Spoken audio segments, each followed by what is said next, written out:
section 2 topics, which are really big topics, and you see them very often in your own practice. That's why in our internal medicine team, my students always lead SSTI topic discussion, UTI topic discussion, and pneumonia. Why those 3 big topic discussion? Because we see those in the general flow, not just the ID restricted. So you definitely need to know those. Again, I will discuss with you the pathogenesis. Huh?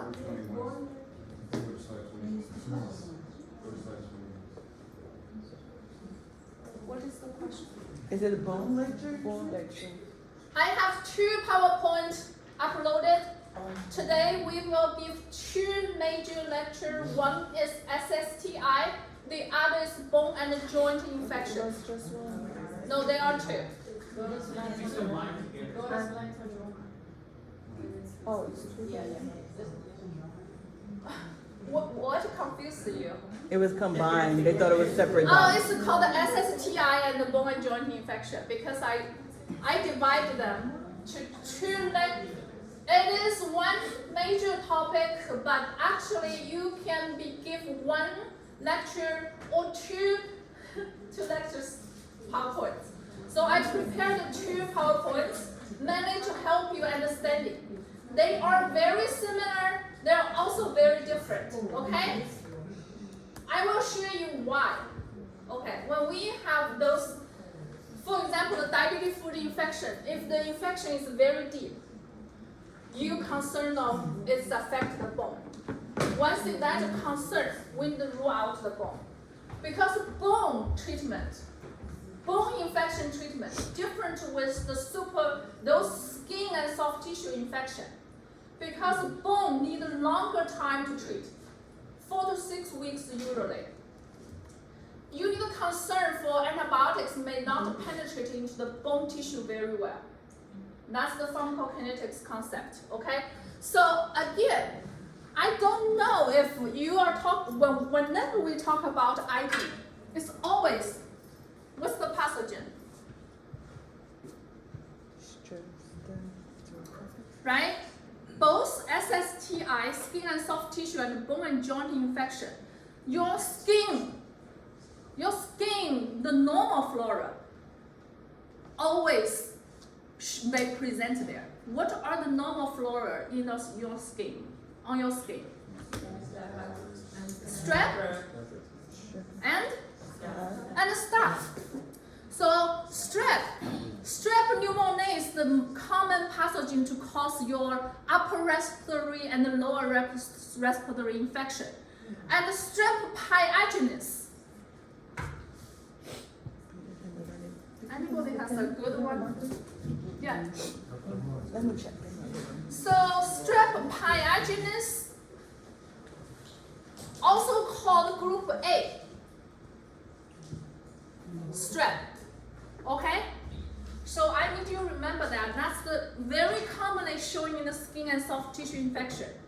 You see that very common. I'll give you those again and again when I give you this topic. And there's another called GBS, group B, which is the strep elegans, whatever that, but it's called GBS. GBS is also common pathogen, but not really on the skin. It's usually commonly colonized on the genital urine tract in women. That's why that actually affects the newborn baby, the infant up to 3 months. Could cause very severe infection for those newborn baby, called GBS, okay? Group B strep, okay? So group A is more in SSTI, group B is more commonly affect those newborn baby because it's colonized in the woman's genital urine tract. Okay, and then you can also call staph. Staph aureus, of course. You see the massa, right?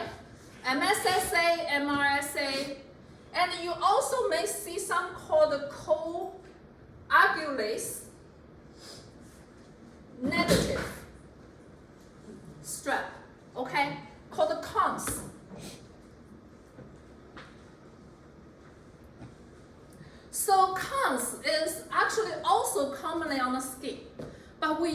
consider that as a contamination if only showing on the skin, okay? So those are the common, gram-positive, okay? Gram-positive. But for some patient, if they are diabetes, they are immunocompressed, immunosuppressed patient. For those patients, you will see almost everything. Gram-positive, gram-negative, and anaerobic. When I give you the diabetes food infection section, I will let you know, okay?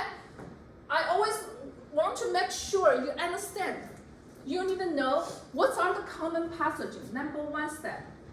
Number two, what antibiotics to cover that?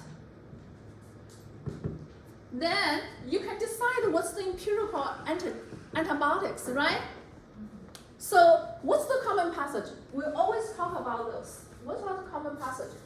And then we also talk about some like risk factors. Understanding ID is super important for you. You have to understand. So those risk factors, decide what are the common pathogens in those patients. For example, patient has diabetes. They're immunocompromised. They're not usually they don't have the competent immune system like the healthy people. And then those bacteria, gram-positive, gram-negative, and anaerobic, can grow on those diabetes patient infection. So you make sure to cover everything, okay? Then once you know what antibiotics can cover those, then you will know, okay? So we'll differentiate the different type, some superficial, non-purulent, and purulent. And then we'll identify the most likely pathogen associated with those infections. And then we'll recommend from there. This applies to all of the infectious disease, not just the SSRI. Okay, so basically, I want you to fully understand this topic, why this is important to understand for the SSTI. Basically, you have, I will go from, basically you have superficial infection. Means it's only showing in those skin very like superficial tissue. It's usually considered as mild. You can use topical. You can use some topical cream to treat it most of the time, okay? And impetigo, I will give you more details. It's more commonly happening in the child. And those are happen to almost everyone, usually the hair follicle infection. Many of you probably already experienced it. It's not uncommon, right? And then we divided into the skin and soft tissue into two major ones. One is non-purulent, the other is purulent. What's the difference between non-purulent and the purulent? Purulent has fluid and the pus accumulated there, right? So you probably experienced or see someone have those infection. You can see those white pus in the skin, in those skin infections, right? So those pus is purulent. And what's about, why I need to know that? Because purulent, major difference is purulent most of the time caused by stuff. So if severe, we need empirically covered method, okay? But non-purulent usually caused by the strep pyogenes, which called the group A strep. Does that make sense? And also because it's purulent, you can get the fluid, you can get the pus, you can send it for culture. You can get the culture result, you can get the sensitivity result. You can de-escalate the treatment. But for those non-purulent, you see the entire leg become red. How do you do the culture? You cannot. You cannot have culture.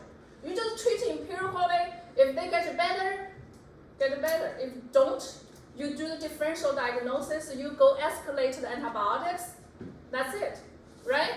So that's the major difference between these two. Purulent is more staph aureus, You can get the pus or the fluid to send for the culture. You can also do the drainage.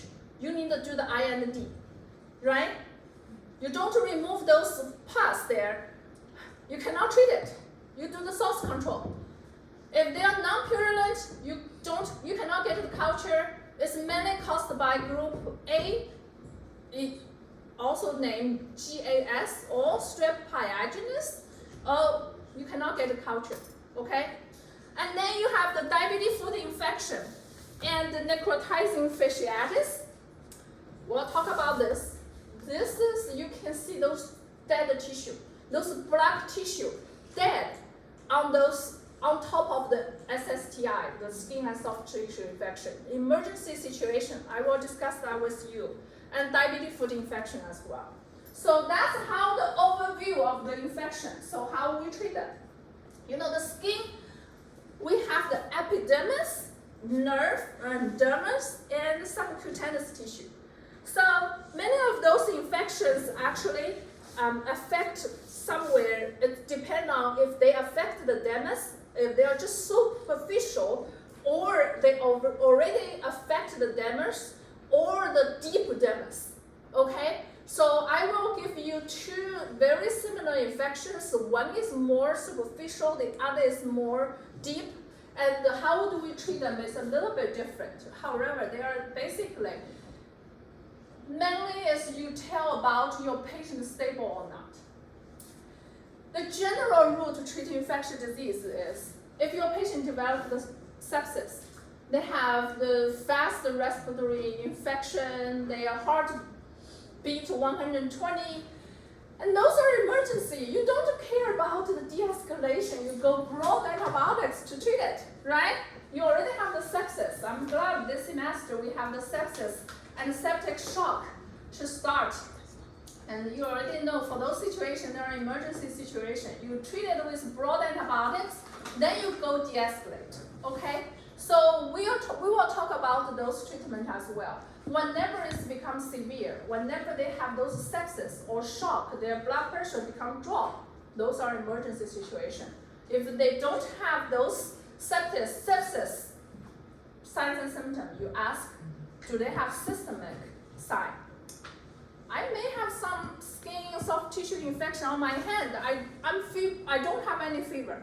I don't feel really malaise. I don't have any feeling. It's just some infection there. It's mild, but I have fever. The infection on my hand already caused, I have the system sign, what's called the system sign. Means I have fever. My white blood cell go up. Means already caused my immune system to respond to this infection. It definitely goes to moderate or even severe, okay? So when we treat them, we always go, look at the patient. What the patient profile looks like, okay? So, cannot give you more. This lecture can give 8 hours, honestly. Let's definitely have a lot. When we talk with our residents, we have more like profound discussion. But since this is student level, I will more focusing on what you need to know, okay? So normal flora, I just give you the discussion. So those are called the counts. Those are the counts, okay? The coagulase negative. You say, what is not counts? Staph aureus is not counts. So staph have two categories. One is called counts, one is staph aureus. Does that make sense? Now you understand? Okay, so you have two. One is staph aureus, the other is counts. Counts is more contamination, okay? And then staph aureus, we will focusing on that. What can cover MSSA, what can cover MRSA. That's why you have those antibiotics lecture. And then you have strep, called GAS. Why this strep pyogenes is unique? If this is most common pathogen to cause the necrosis, to cause the tissue to dead, and cause those very fast growing infection, very emergency situation could be. And because it can produce a toxin.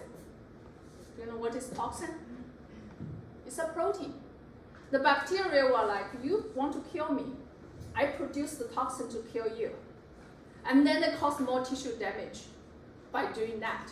So they produce a lot of toxin. Those are called exotoxin. So how do we inhibit those toxins? That's why strep pyogenes is very unique when we treat those necrotizing tissue.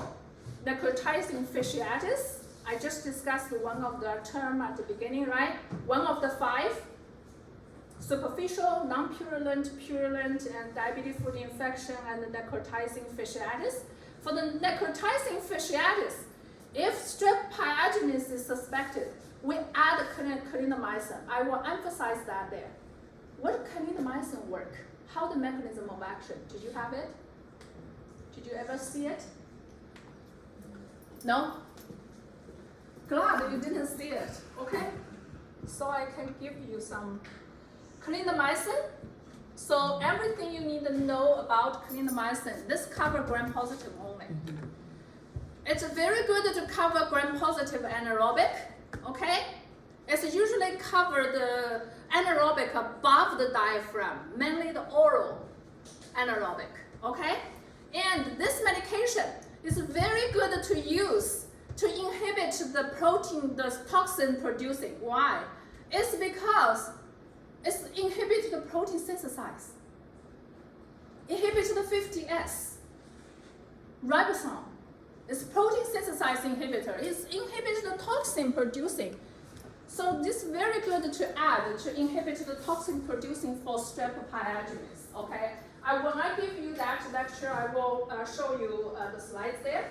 So those are just those terms. I want you to review it later. So predisposing factors, those, if your patient has a very high concentration bacteria, that's why if you see the pus or the fluid accumulation, the purulent, always need to do I and D. The incision and the drainage, we always said I and D. So for those, you need to make sure to remove the sources, to remove those pus. So if they have high concentration of the bacteria there, it's very good to culture those bacteria in those pus. It's very bad. You need to do I and D to remove it. If excessive skin moisture can also cause that. That's why the diabetes patient, you need to educate them to wear those specific socks to keep the foot dry. Make sense? A lot of education for diabetes. If we have time, we can discuss again, like really long time. Also, inadequate blood perfusion. Does that happen to diabetes? Does patient has diabetes has vascular deficiency? Macula and micra, right? The blood vessel cannot perfusion the blood very well to those tissues, which affect those when we discuss the diabetic foot infection or focusing on that. Also, available of the bacteria nutrients, like how Bactrim work. Inhibit the folic acid, right? Pathway. And also break or damage the skin. Diabetes patient, one education point is don't walk on the beach side with your bare foot. How many of them know that? They cannot feel it. They have the neuropathy. They cannot feel it. Their blood vessel cannot penetrate the blood into those sites and kill the bacteria very well. If they have any break on the skin, small cut can cause severe infection and cannot treat it and then got osteomyelitis and then got amputation. Very severe, okay? So, and then alternation in the skin integrity, just like we mentioned, anytime you cause the skin to a small cut, even small cut, the diabetes patient cannot feel it, and then they can cause the severe infection, okay? Of course, in injection drug user, they inject it and break the skin. Whenever we see the injection drug user, we always empirically cover MRSA muscle, okay? And the recent surgery. And so, like I said, you always need to understand, for this part, what you need to understand the most is it this purulent or non-purulent? Why you need to know that? Staph. And Because purulent, you need to cover Staph aureus. If non-purulent, you only need to consider Strep pyogenes, most likely, right? And that's number one. You need to know, is that purulent or non-purulent? How can you tell? Just look. Just look. Do they have abscess? Do they have pus? Right? Does that make sense? Has any fluid accumulation there? Or just red and swelling and warm? Right? So just tell from the appearance. And then you will say how severe it is. If it's mild, it's just superficial, or moderate, or severe. Your patient already have the hypotension, already developed the sepsis. Those matters, okay? We'll discuss this more because that's really the foundation for the treatment. And then we'll, based on this two, just this two. Easy? Easy. Okay, so, like I said, purulent, you always can see those just from the appearance. You can see those pus. There are a lot of really crazy pictures if you want to Google it. But I personally, I want to be a pharmacist because I really don't like those pictures. I don't want to go into the patient room. So if you want to see those like pictures, you just go there. I just choose this really mild one.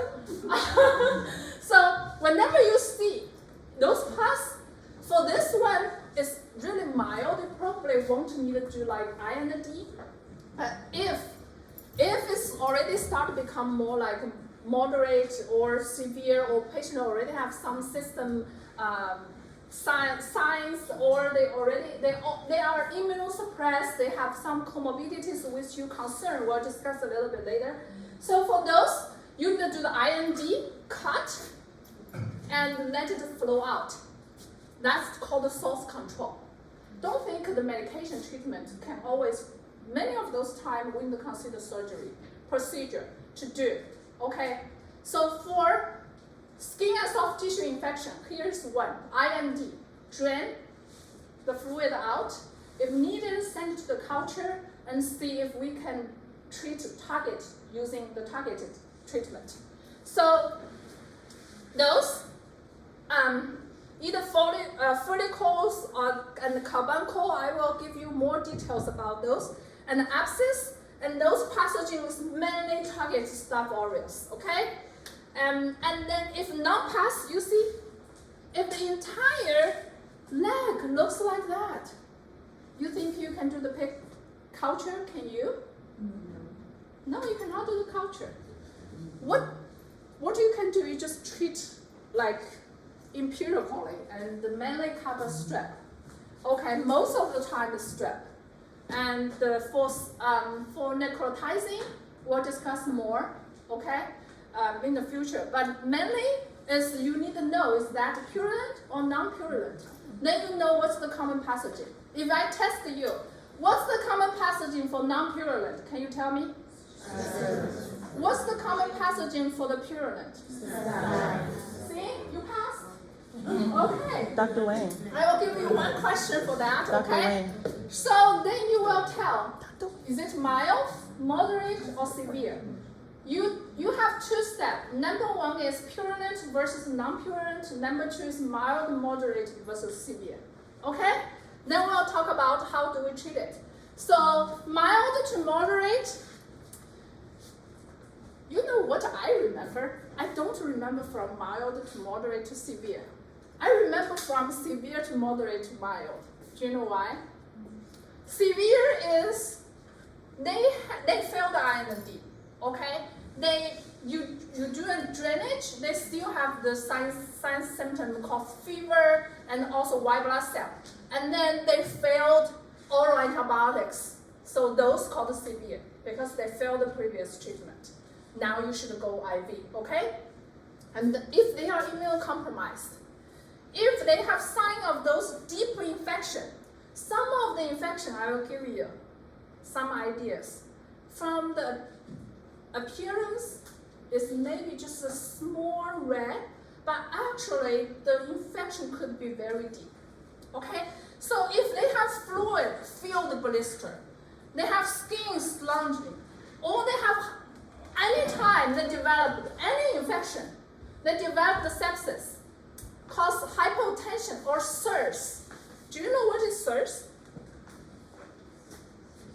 SIRS. Oh, the Tell me, what are they? temperature greater than Cannot remember?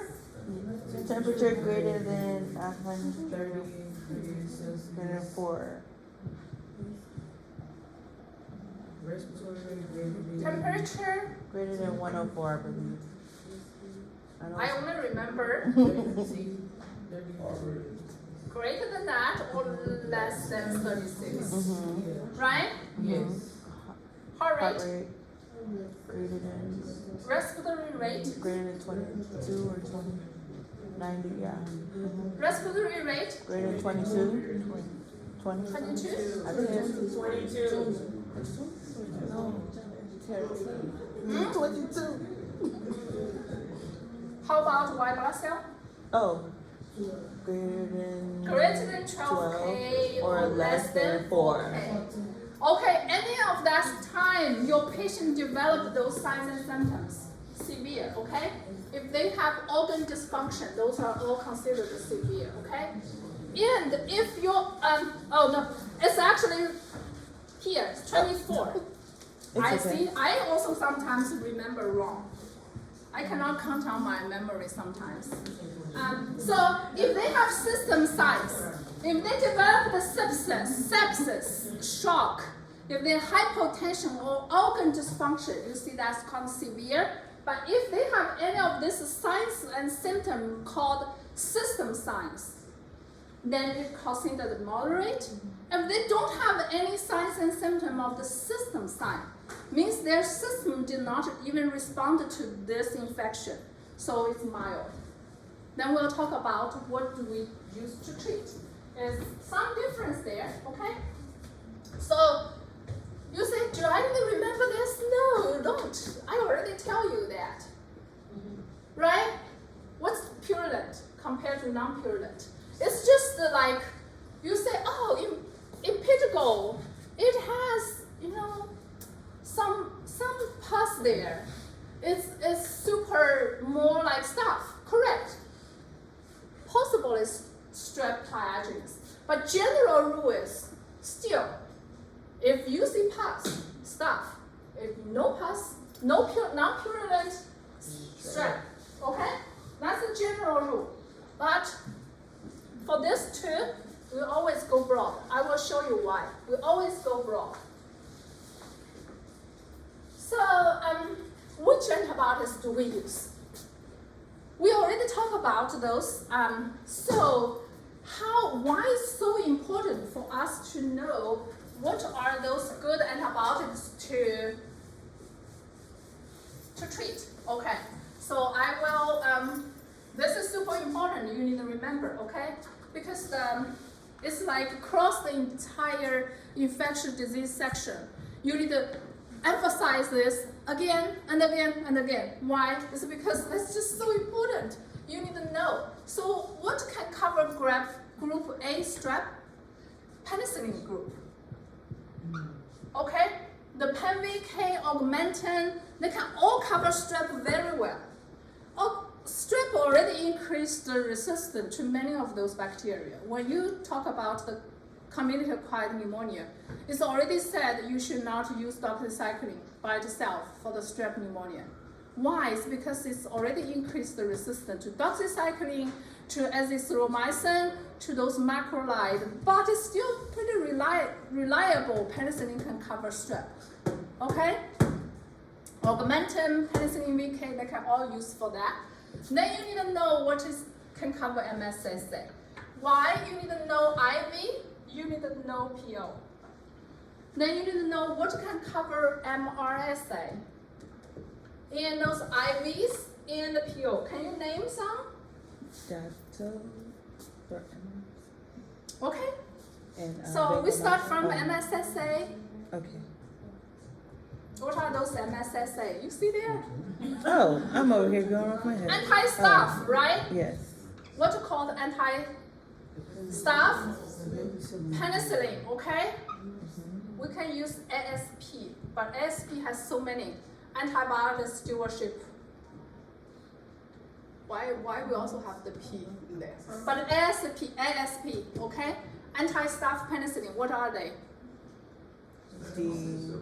Naphthalene, oxacillin, and dicloxacillin, right? Yeah, And then dicloxacillin, Anseth. right? And then first generation cephalosporin, right? Cefazolin Yes. and or Keflex, the PO. They're related together, okay? And then, of course, clindamycin can cover, well, clindamycin is a little bit unique. It can cover MIC, but a little bit, you have to have a D test. It's not a reliable covering MRSA. That's why you see we used for MSSA treatment. That's why you see here, it's penicillin allergy, we also use for that. Make sense? It's always have some reason behind. Then IV, definitely vancomycin, right? Daptomycin, right? What about Zyvox? Yes, correct, and the Nezonet, or called Zyvox. Very good. So those are those most common ones, but we still can use like the 5th generation cephalosporin, ceftaroline, Teflora for that. And then PO, I also need you remember the Bactrim. Very commonly, I said this is the question mark because it should be more in this side. Cleaner. Okay? More for MSSA. MRSA doesn't really reliable. And the doxy, right? Doxycycline. And the Nezonet, the Zyvox also has a PO. Okay? So that's usually what we do. And also you need to remember, there are 2 topical agents. Mupirocin are most commonly used. If you work in the hospital, you definitely see it, right? It's used to decolonization, the nose colonization for muscle. Okay? So those are the common ones. Now we are talking about non-purulent. Okay, so I tried, but I cannot find any other, pictures, but those are pretty common, really. So it could be there, and you see this called erysipelas. Erysipelas is what we compare with the cellulitis. Both are non-purulent. Both you cannot see any, abscess outside, no pus. And both are red. Both are usually warm, but they're a little bit different. Erysipelas is more superficial than cellulitis. Okay, it's raised. You can see those infections raised. The skin's raised, and you can see pretty clear line, clear borderline around. Okay, and those usually very acute onset. It's usually red and shiny. It's because it's raised, because the skin raised, so it's usually shining there. And it's usually upper dermis. Did you see that? Epidermis and dermis, right? This is upper dermis. Cellulitis is lower dermis. It's deep in the dermis skin tissue. That is more severe. But it's because it's deep, you actually cannot see the lines very clear and not really like this shiny, okay? However, they are more is caused by strep pyogenes. And then you can see another one. Can you see the clear line? You cannot really. You can see those dispersed because it's very deep. It's deep and you cannot really see it's really raised, cause the skin and very shiny, and usually just red and warm and swelling like that, okay? So that's the major difference between cellulitis, and usually most of the time it's actually caused still by strep because it's non-purulent, you remember? Occasionally, it may cause by staph. If we treat them with strep but they cannot get it improved, we will escalate and cover staph. Make sense? Okay, we will talk about the. Again, I don't like to use those very like. You go to the necrotizing skin and soft tissue infection, Google it if you dare to, but don't do it in your dinner time. It's really crazy. I personally actually wronged some of the patients, and it's really crazy. It depends on different tissue. It's cause those tissue dead. What you can do, number one is procedure. Debridement. Remove those dead tissue. Otherwise, those dead tissue there and antibiotics cannot penetrate in, you cannot treat it. Make sense? And also, this could be very severe and progress very fast. This is an emergency situation. I need you to remember this sentence, the last sentence, okay? Very high mortality rate, very emergency issue, aggressive, need to be go aggressive surgical debridement. That's the number one to do, to remove those dead tissue. So that then treat with antibiotics. Antibiotics now may penetrate into the tissue and cause and get it treated. Make sense? I need you to specifically remember this. This is a very, very emergency situation. IV broad antibiotics to cover gram-positive, gram-negative, MRSA, and anaerobic. What's the commonly used is Zosyn plus vancomycin. Okay, Zosyn plus vancomycin for this issue. It's definitely IV go first. Once it gets debridement, improve, and then it can de-escalate. Again, most of the time you cannot get the tissue culture. That's another issue, cannot de-escalate. So don't get really like very like intimidated by this picture, okay? So if we treat severe, we already talked about that. If you see your patient have hypotension, if they are immunocompromised, if you see your patient already developed organ failure, then those are severe infection. Then you will say, do they have necrotizing?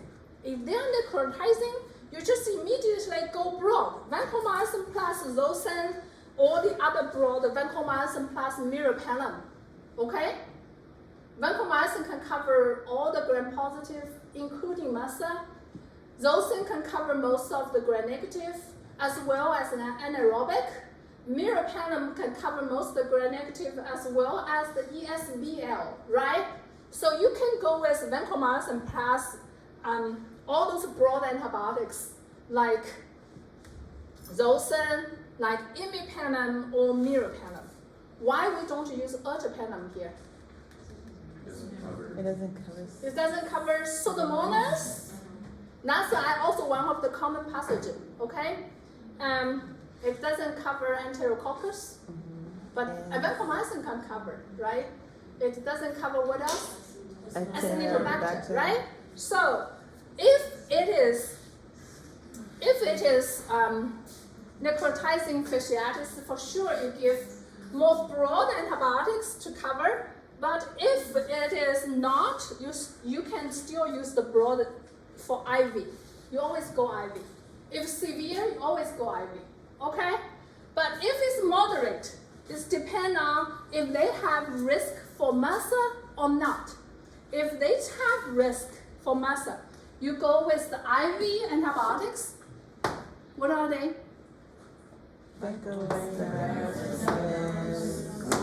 Okay, good. Can you remember that if I tested you? Yeah. I said, okay, now we have a patient who has cellulitis, and this patient, we have normal hypotension, overall healthy, and no organ failure found it, and you know it's moderate, maybe, right? I tell you this patient has a fever, temperature 103 Fahrenheit, right? And the white blood cell tested 15K. Then you know this patient has system sign, but do not show any severe signs and symptoms, right? So you know that it's moderate. Then I tell you, this patient now suspected the MRSA because this patient has MRSA infection 1 month ago, right? What do you tell me? Which one you can use? You can use IV vancomycin, IV daptomycin, IV Zyvox or linezolid. Make sense? Okay. So those are, if you said this patient doesn't have MRSA, then you don't need to cover MRSA. You can just cover MSSA, cefazolin. You can use ceftriaxone. You can use penicillin to cover those strep. That's fine, right? And then if it is mild, then you can then you will tell if that's a risk factor for MRSA. If it's a risk factor for MRSA, your patient don't show any signs and symptoms for systemic sign, okay? No fever, no temperature elevated or low, no elevated heart rate over 90, no respiratory rate elevated over 24. Okay, basically no SIRS, no any of the SIRS criteria, just some cellulitis. And you use PO to treat. Make sense? So PO, again, if that is suspected MRSA, what do? You use Bactrim, doxycycline, or the linezolid. But usually we don't use that, as this is kind of the last line. I would like you remember this too. Make sense? Bactrim and doxycycline. Can you? What are the two medications if I want you to use PO to cover MRSA? Bactrim and doxycycline, right? Yes. Say it, then you can remember it. I'm that type of person.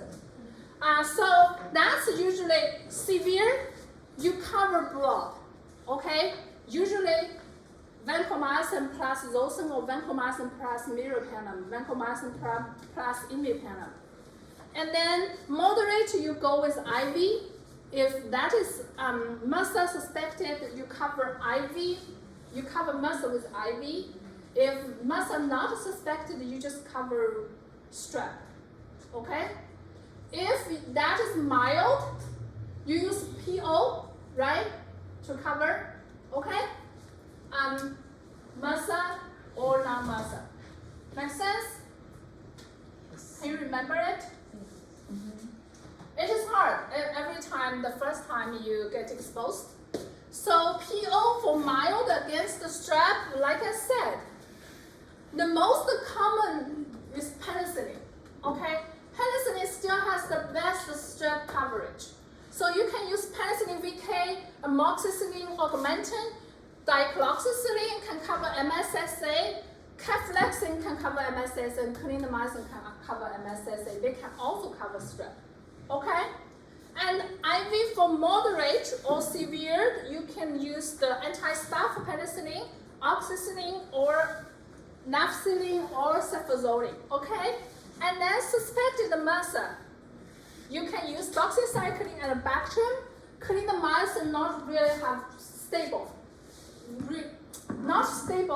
covering MRSA. But if the sensitivity data come back, may be sensitive, okay? So severe MRSA, you use IV. Of course, it has more here listed, but these two are like a weekly dosing.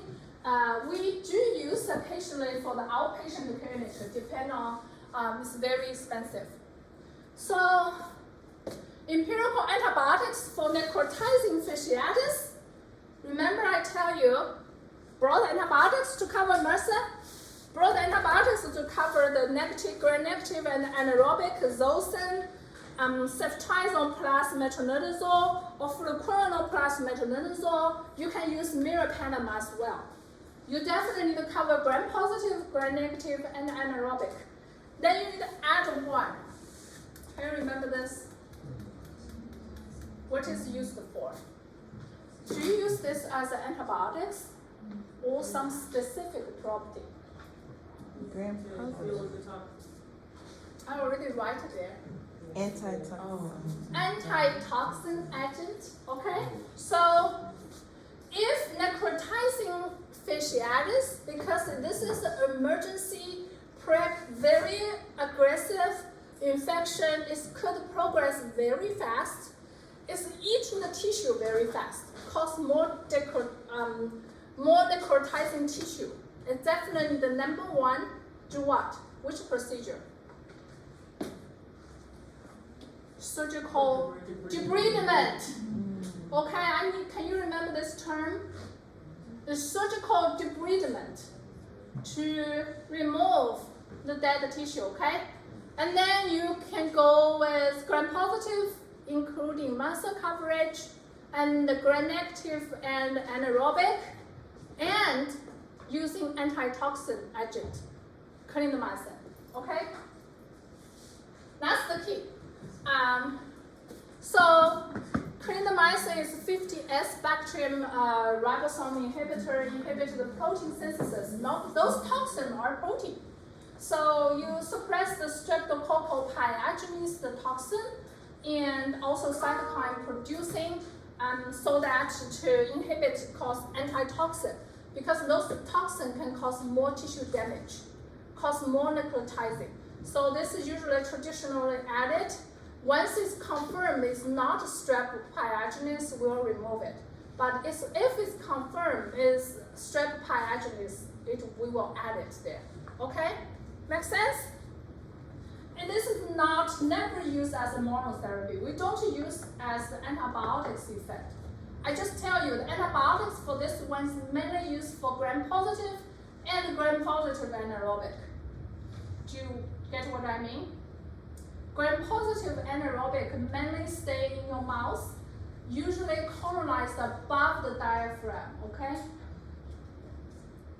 And the purulent SSTI, talk about this.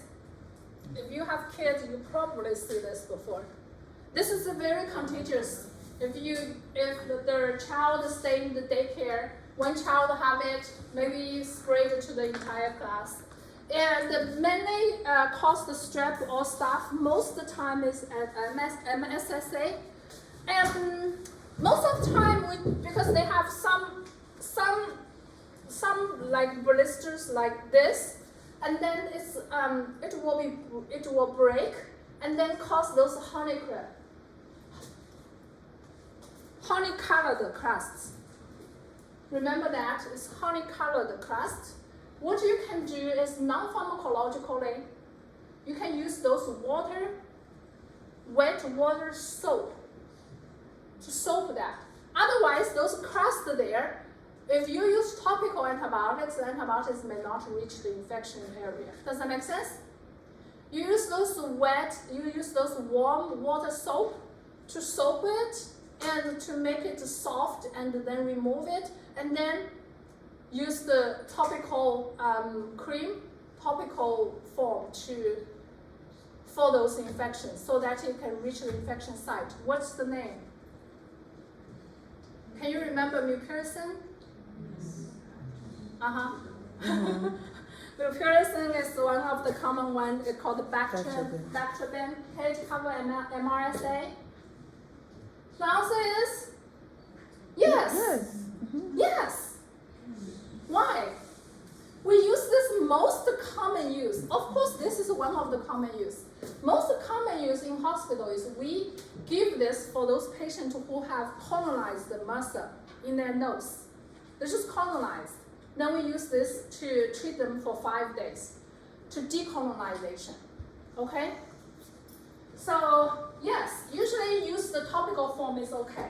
Okay, if they not improve, then we can go with PO antibiotics like Keflex.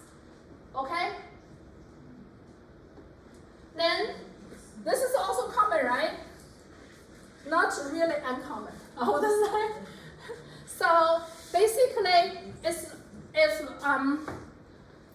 you say, do I really need to know these three terms? You can combine them together. You just need to know that is the hair follicle infection, right? It could be group or could be just one, right?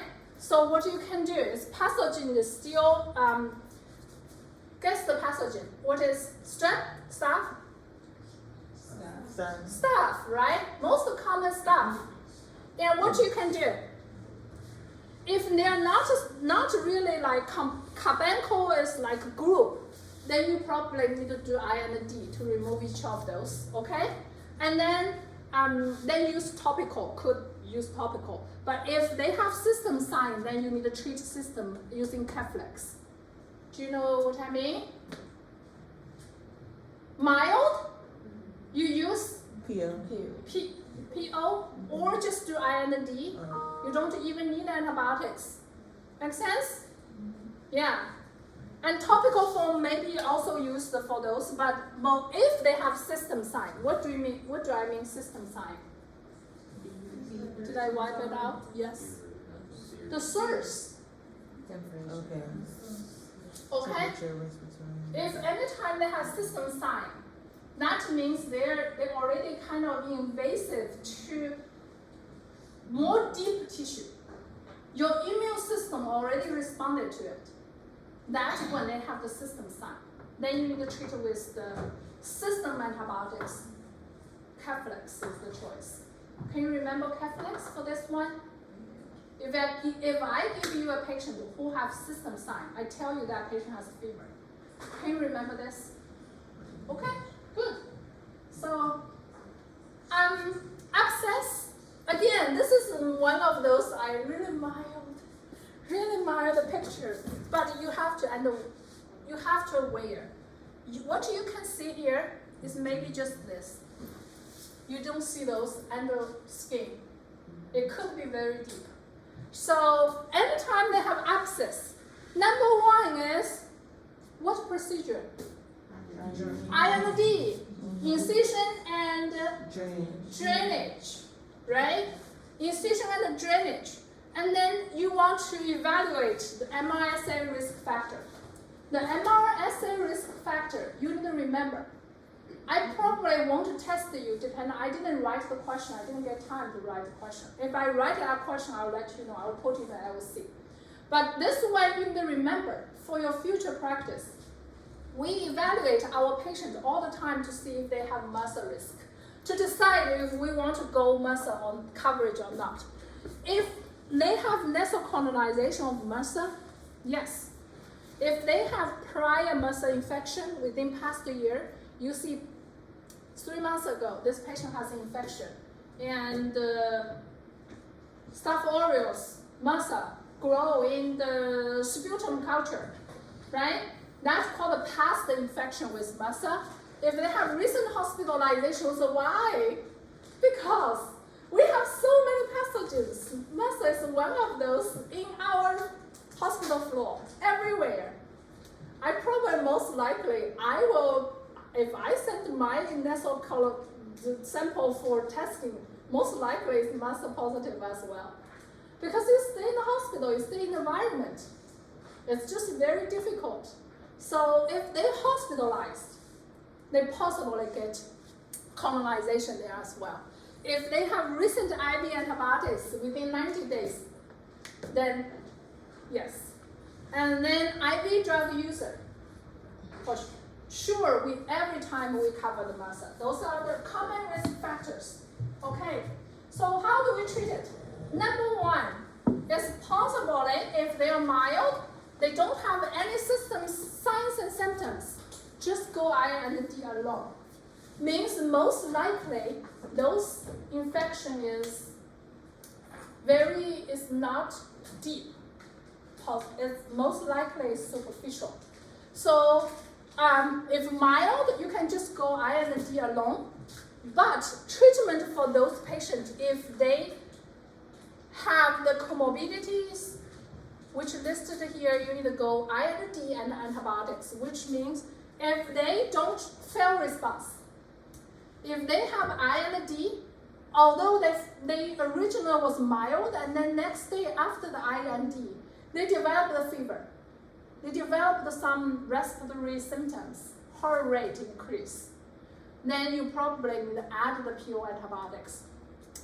And if they have systemic illness, if they have severe disease involving severe infections, that's very, very broad.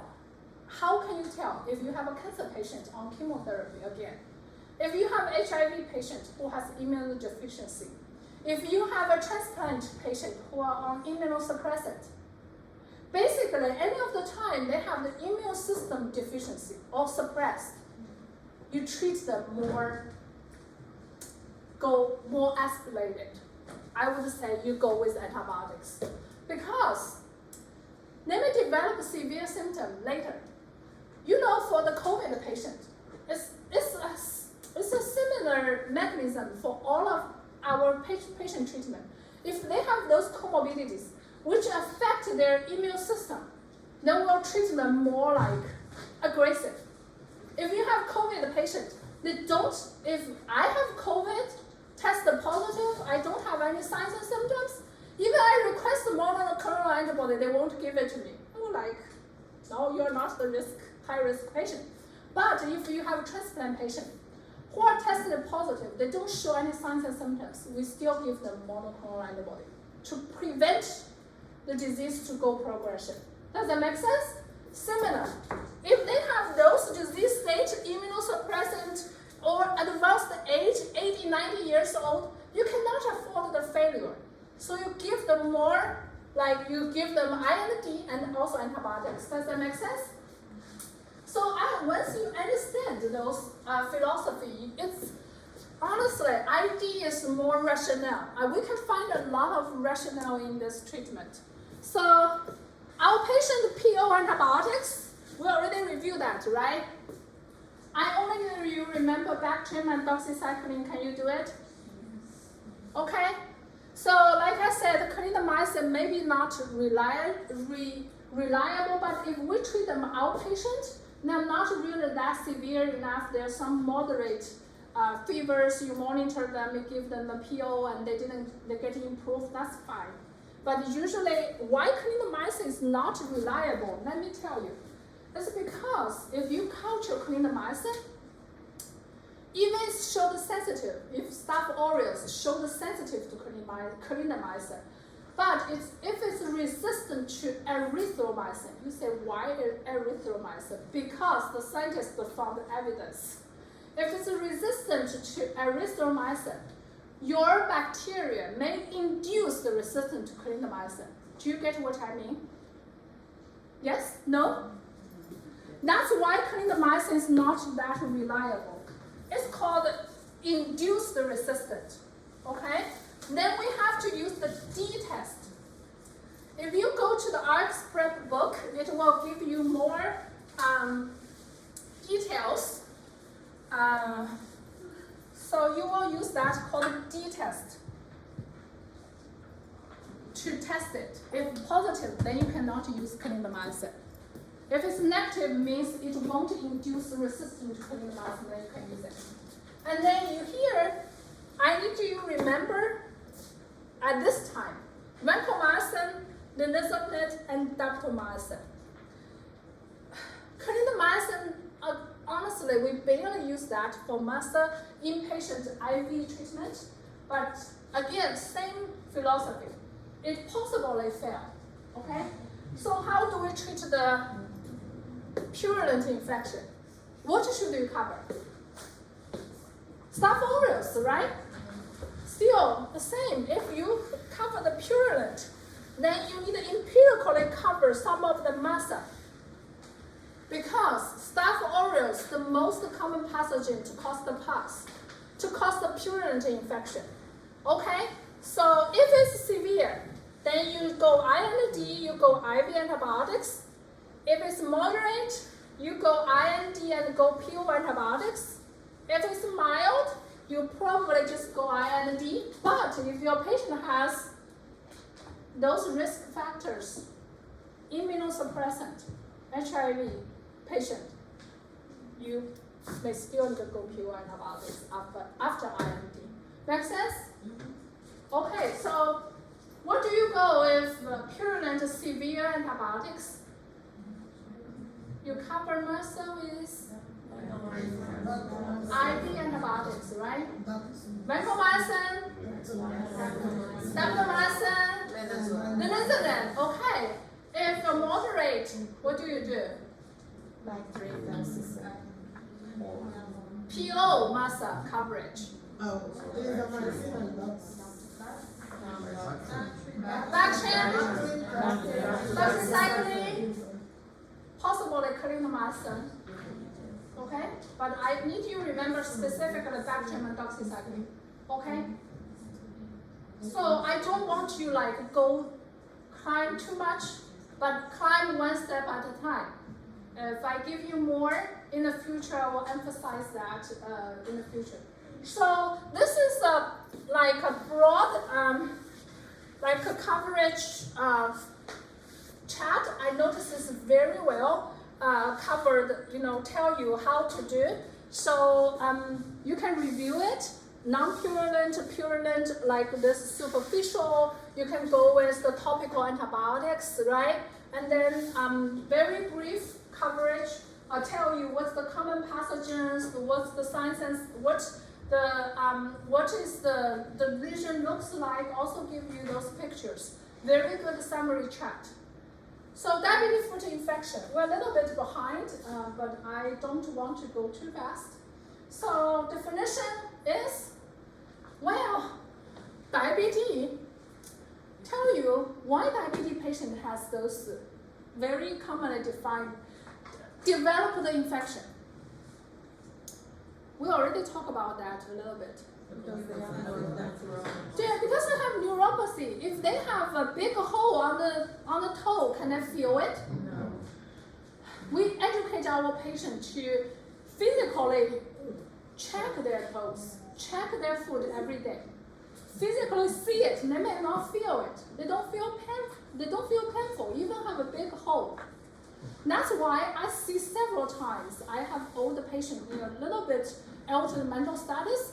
They don't feel the pain. They just go home against the medical advice because they cannot feel. They don't feel very painful. We're like, no, I don't think this is a severe infection. They already can see the bone, the white bone. They don't feel that's a severe infection because they don't feel the pain, unfortunately. And also, we talk about the blood vessel deficiency. Because of blood vessel deficiency, whenever they have infection, your blood has a white blood cell, right? They will reach there to kill those bacteria. Those basically deficient, right? You also have those because of the blood deficiency. If you treat them with antibiotics, do you think the antibiotics can reach those areas as expected? No. Because of those reasons, diabetic foot infection, they may grow polymicrobial. Can you remember this term? What I mean polymicrobial, that's the most important word I need you to remember. So you need to cover gram-positive, gram-negative, and anaerobic. Because the blood vessel basically lost the function to kill those infections. So those infections, diabetic foot infection, grow everything. Gram-positive, gram-negative, and anaerobic. I mean possibly. Make sense? So what the empirical treatment is, again, the risk factors we already discussed, they have, anytime they have those infections, then they, you need to cover gram-positive, you need to cover gram-negative, including Pseudomonas. Can you tell me what antibiotics can cover Pseudomonas?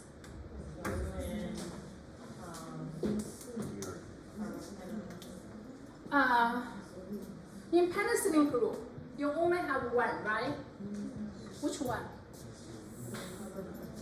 Lucin. In cephalosporin group, which one? Which two? Cephas.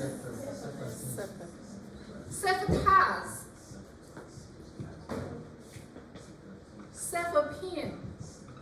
This is the third generation, this is the fourth generation. Two, okay?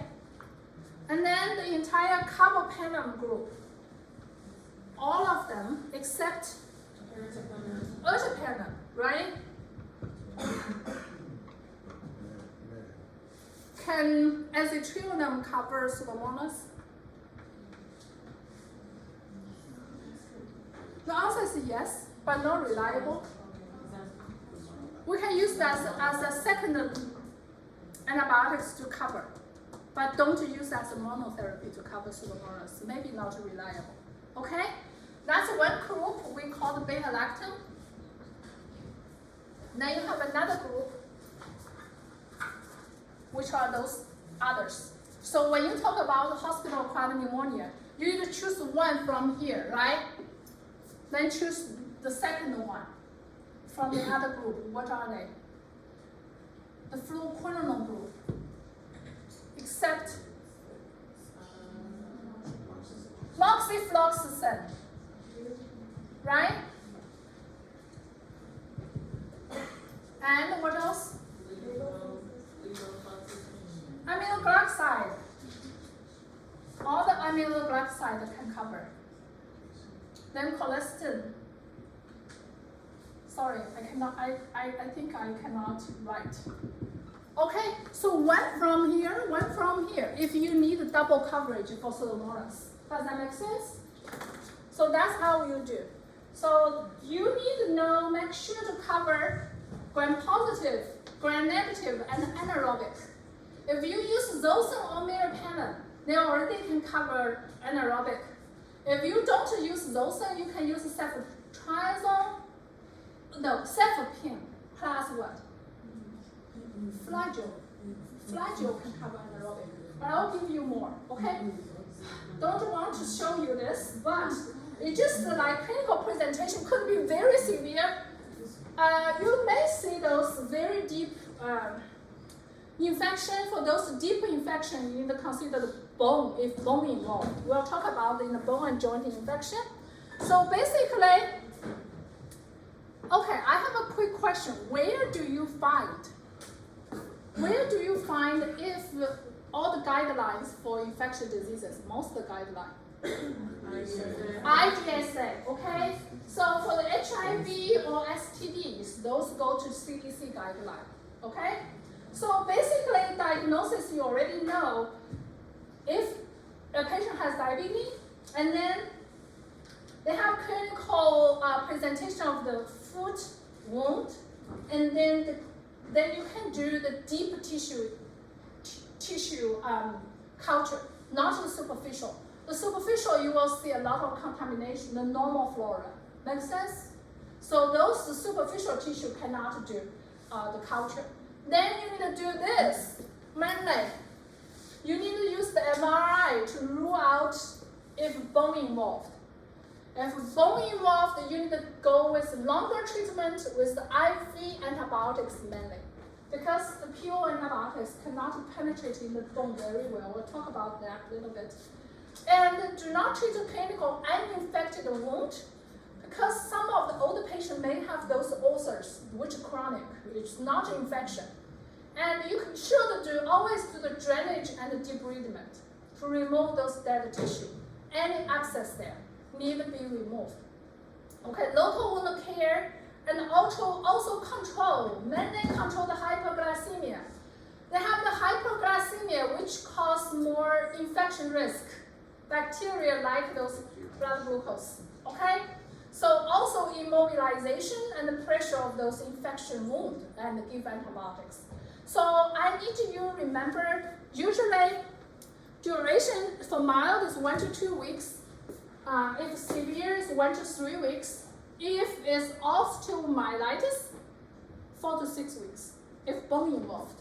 So usually we give with the pure antibiotics. Possible, if muscle suspected, you should cover the muscle antibiotics using those like Bactrim or doxycycline, and plus metronidazole, and those are for the more mild. For severe, usually we treat with IV. More broad antibiotics with vancomycin, zosyn, and those broad coverage. Gram-positive, gram-negative, and anaerobic. Okay? So this I already reviewed with you, and for those. Then when can we switch to PO antibiotics? So you can see from here, if we use broad IV antibiotics, then we switch to PO. It depends on if your patient getting improved. Okay?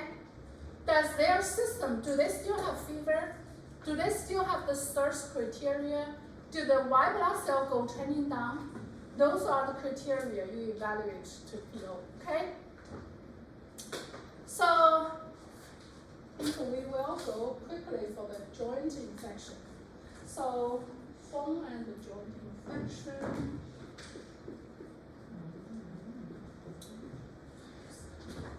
Yeah, it is a lot.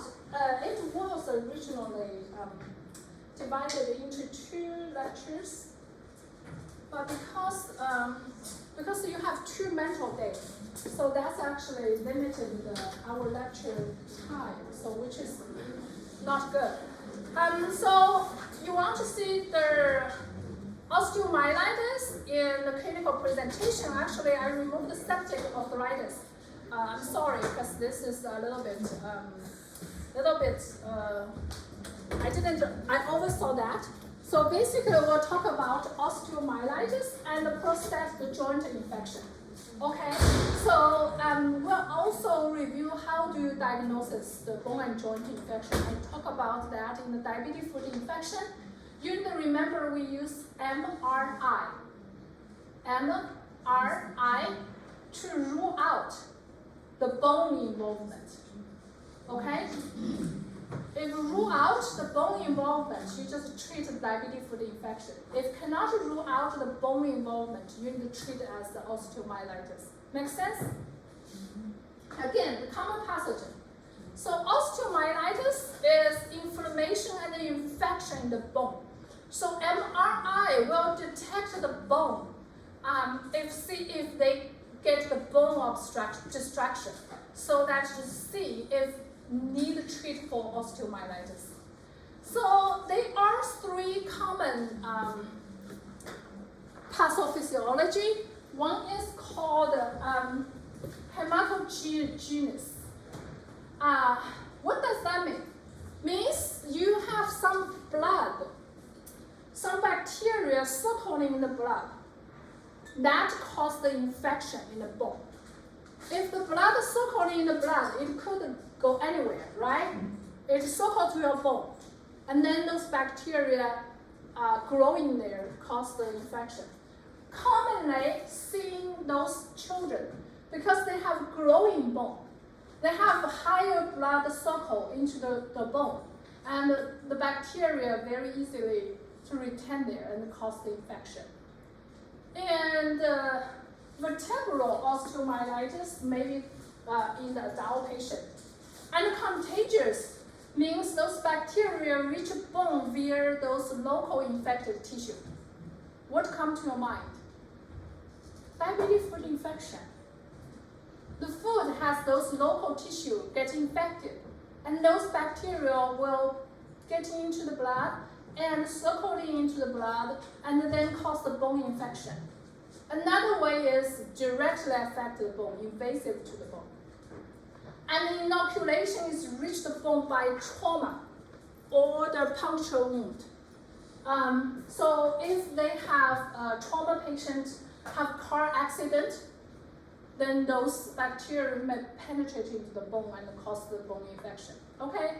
Of course, diabetes, and if they have the elderly patient, the most commonly have this type of ulcer, most commonly here, and because of the lying down more, and some of those are chronic, but maybe caused by the infection. And surgery, of course, trauma, IV drug user. anytime they penetrate into the bone, penetrate into the skin, can introduce the bacteria. So contagious is more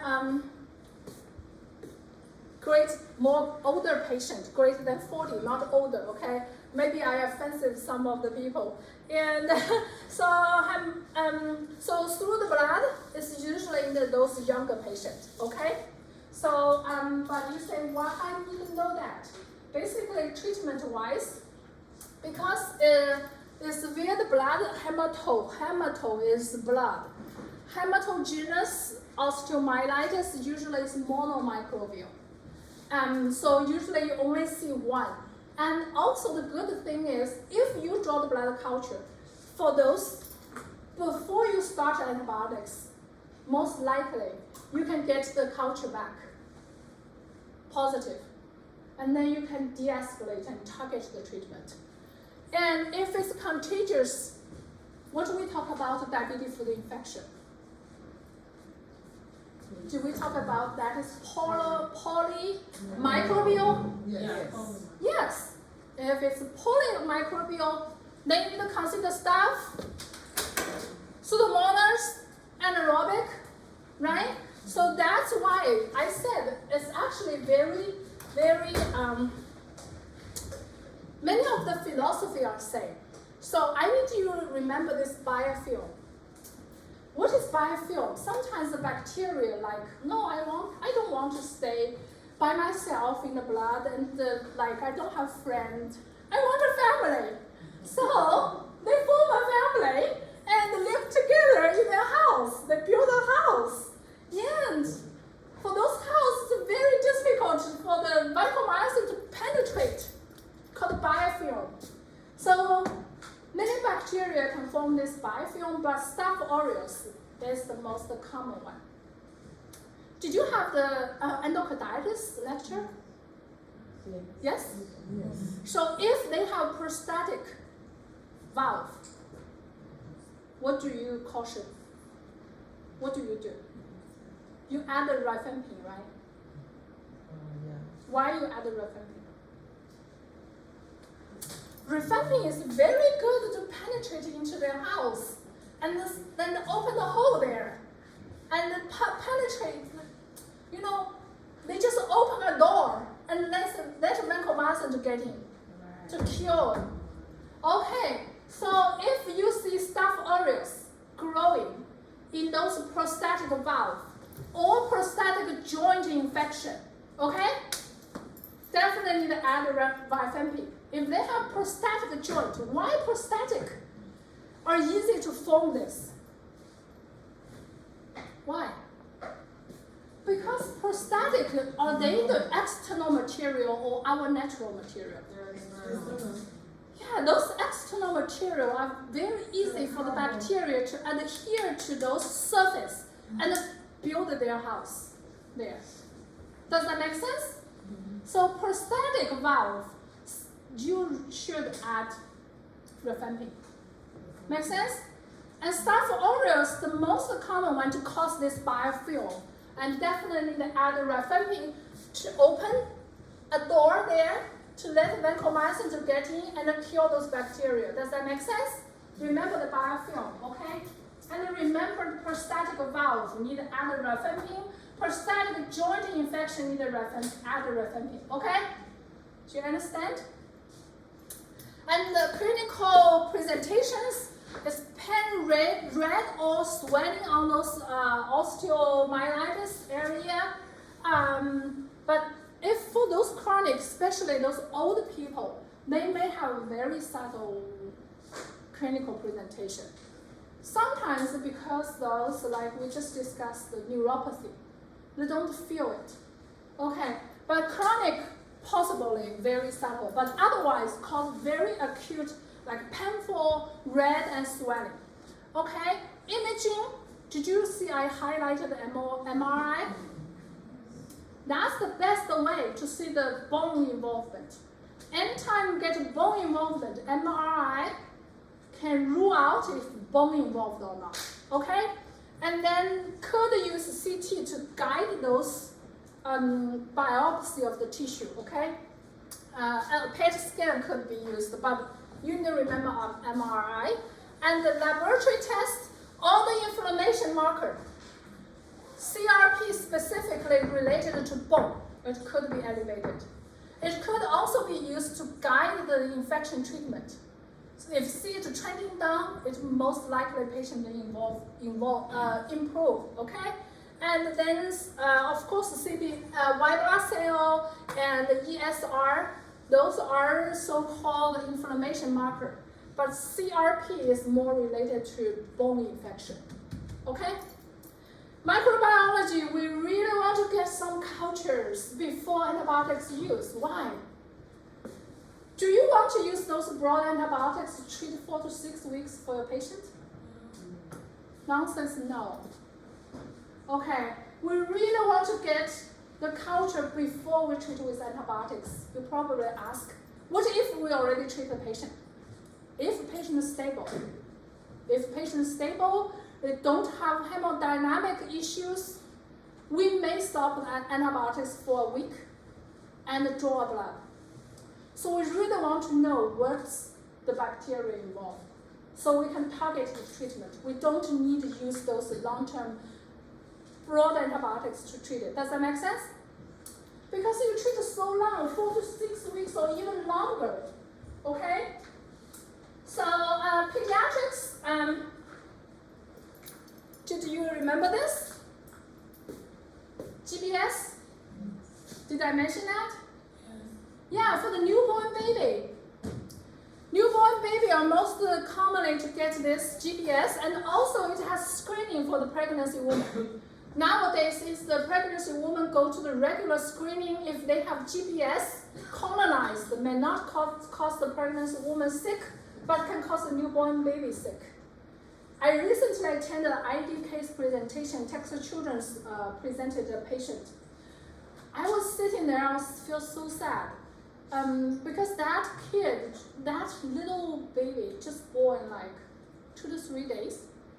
I don't eat like milk and kind of fussy, and but the parents don't think the baby are sick enough. The baby also didn't show the typical signs and symptoms of the meningitis due to GBS. It's a migrant. It's like some immigrant, new immigrant. And very crazy is the baby eventually got diagnosed with GBS, but because sent to the hospital a little bit late, meningitis already caused some brain damage. Wow. So regular screening is so important for all this.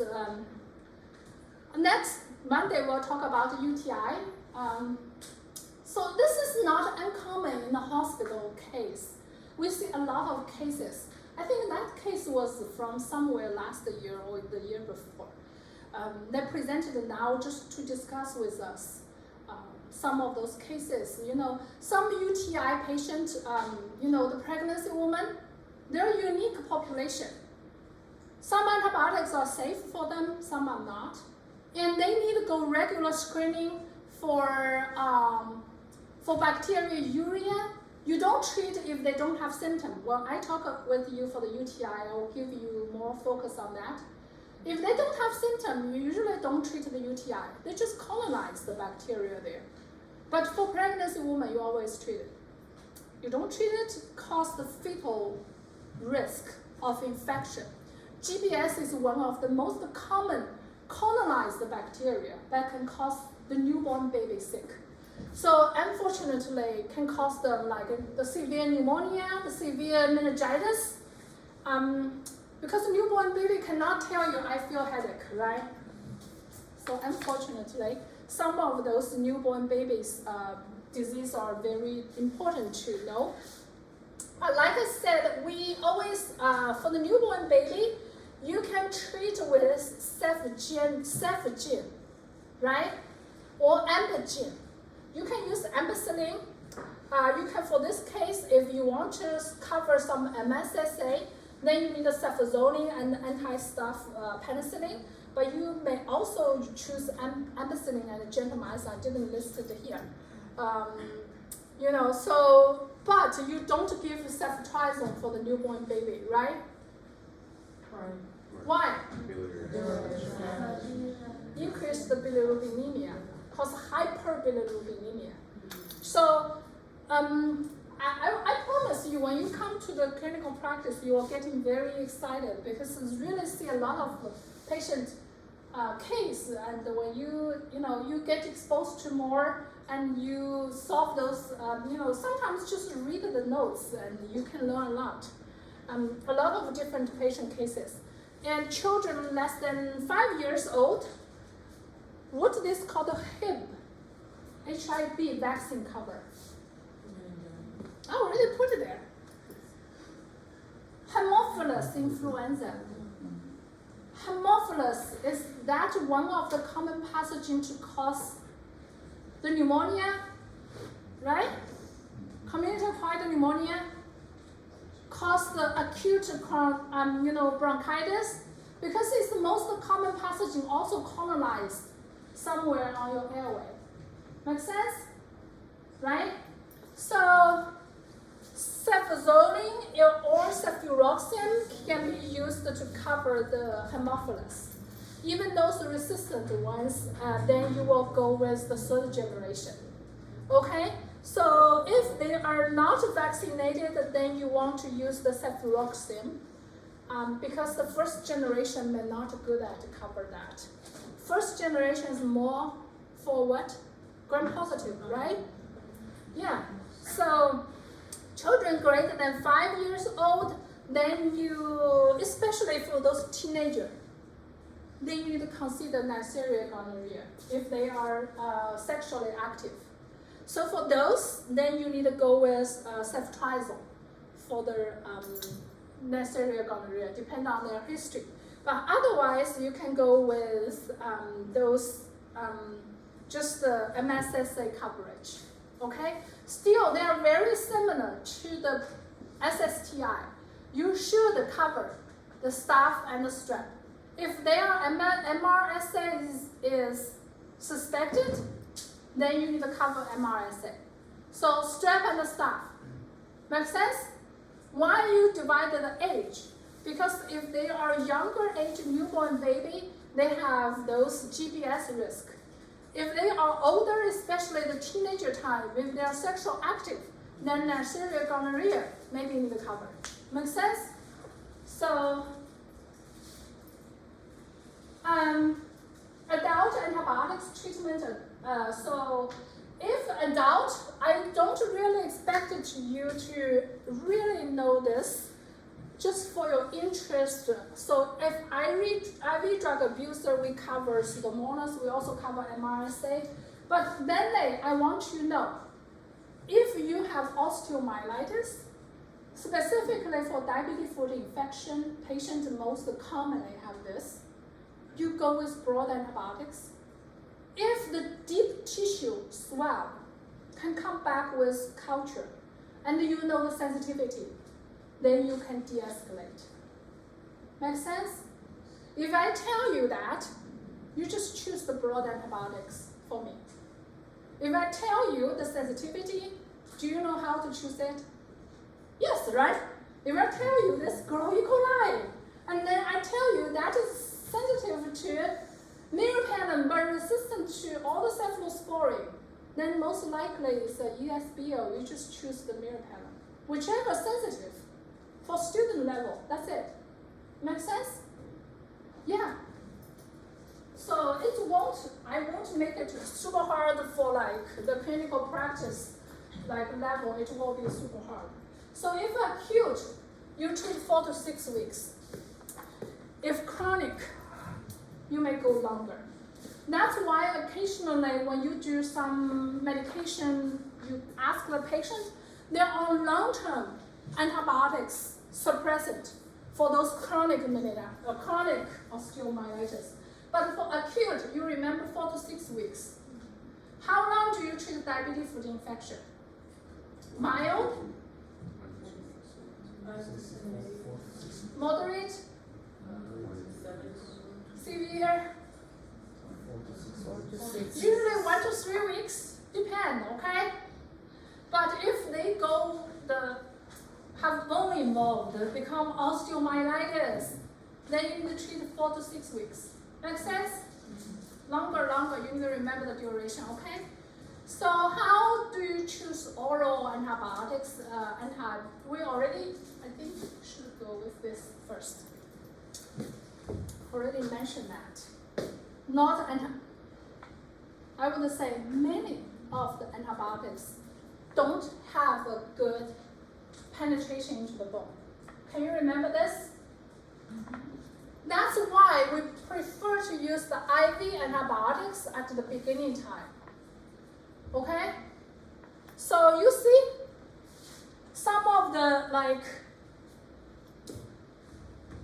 cephalexin don't really have very good bone penetration. You see cefazolin or cefepime maybe a little bit better. And vancomycin, this chart didn't really list it, the percentage. Actually, if you go see those percentage, many of those probably just 10%. So actually the osteomyelitis treatment failed. One of the reasons is the antibiotics penetrate into the bone. Does that make sense? If it cannot penetrate in the bone, how can it kill the bacteria? That's why I really long treatment and prefer IV antibiotics. However, if you go with IV antibiotics, you need to send your patient to some type of nursing facility. You cannot discharge to the home most of the time, right? Unless those antibiotics given 1 time a day, you may send them home with some home health.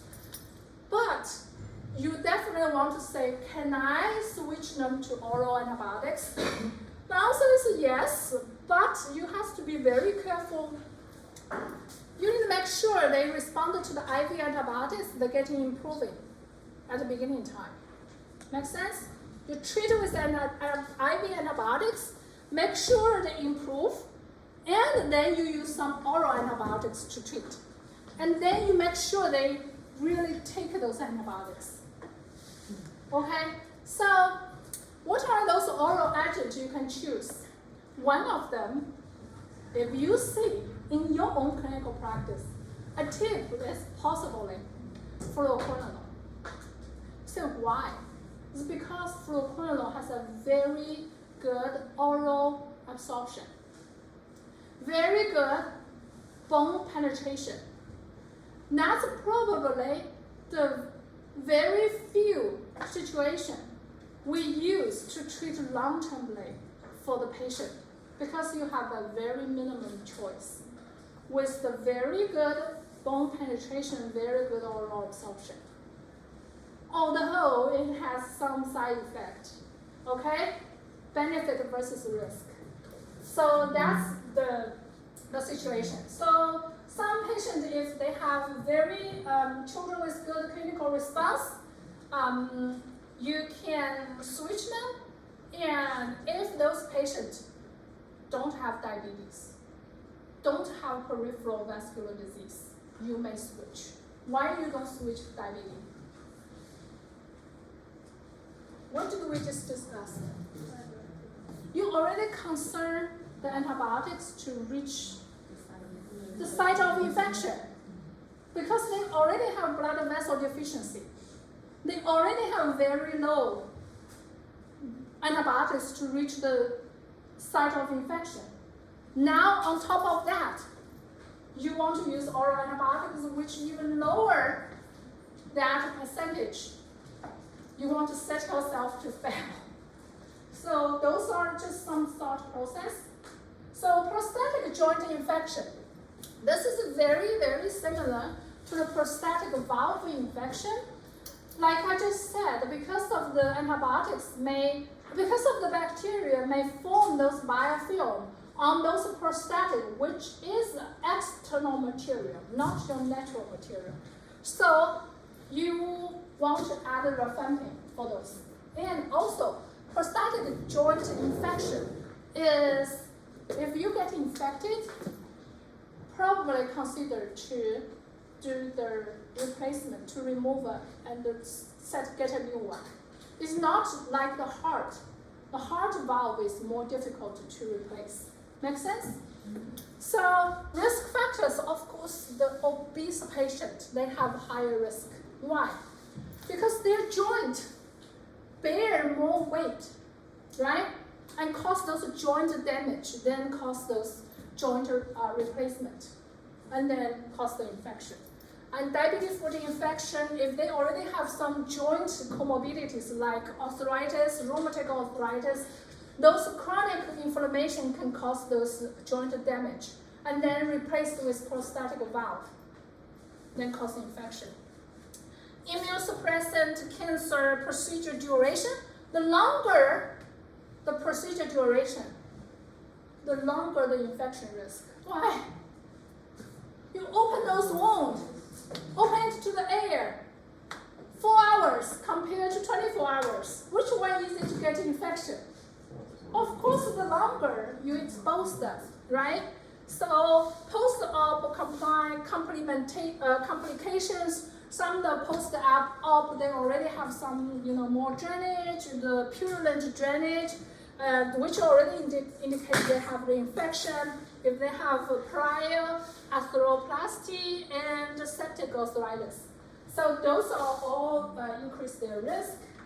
And then diagnosis.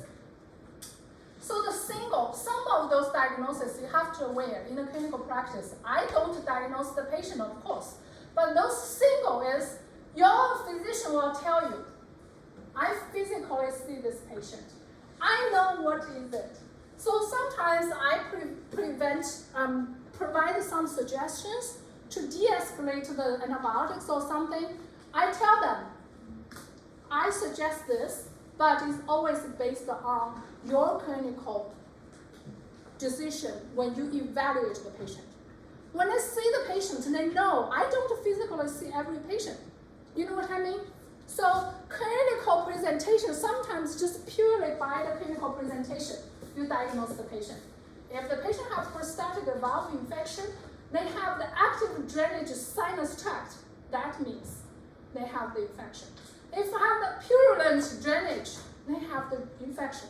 Those just pure, you don't need to do anything, right? Send those to the culture.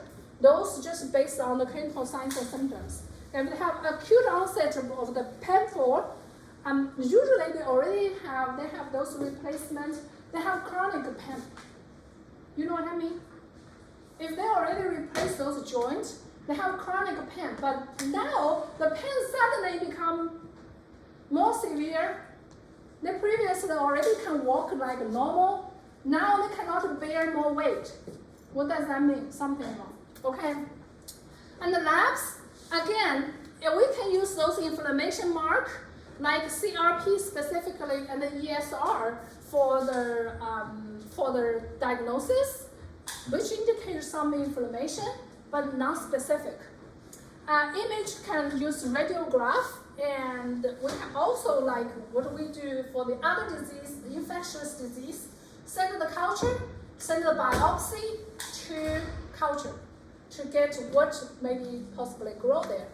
And sometimes getting the blood can send it to the blood culture. And also if you can get the joint fluid, that's also a great way to analyze the infection. What we can really do, remove the hardware. If they stay there, you are difficult to treat it. This usually cannot really completely wipe out those infections, especially they form those biofilm there. Even you treat on like long term, you still may not. So those situations you can really do the removal. That's not our specialty, but you may understand. You can do one stage, means you remove and put a new one at the same time. Two stage means you remove, you treat with antibiotics, in between usually 4 to 6 weeks, and then you put a new one. Which one you prefer? The two-stage, right? Because you clear the infection, then you put a new one. But why some patients have to use one stage?